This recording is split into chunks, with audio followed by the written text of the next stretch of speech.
Okay, panalo nga po si former Unified Super Bantamweight Champion Marlon The Nightmare Tapales kontra sa Indonesian knockout artist na si John John Jet.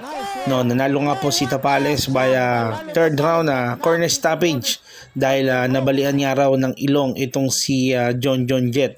Pasimula na sana nung round 4 pero umayaw na nga itong corner ni John John Jet. At dahil nga rito sa kanilang naging laban, nasungkit naman ni Tapales ang bakanting WBC Silver Super Bantamweight title. At magandang balita nga ito para kay Tapales at syempre sa ating mga Pilipino boxing fans, no, na posible na namang mapalapit sa isang world title fight itong si Marlon Tapales. Kung sakaling mabakante nga o bumakante itong si Naoya Inoue ng titulo dito sa WBC, posibleng malapit na naman dyan itong si Marlon Tapales.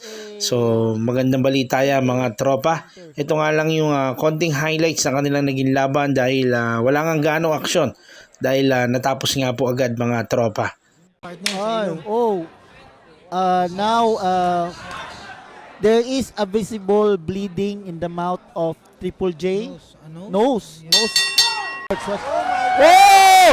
It just stopped, my friends! We stopped the fight because of the nose bleeding. The fight was stopped! And he is now the WBC International Silver Junior Featherweight Champion, Marlon The Nightmare Tapales.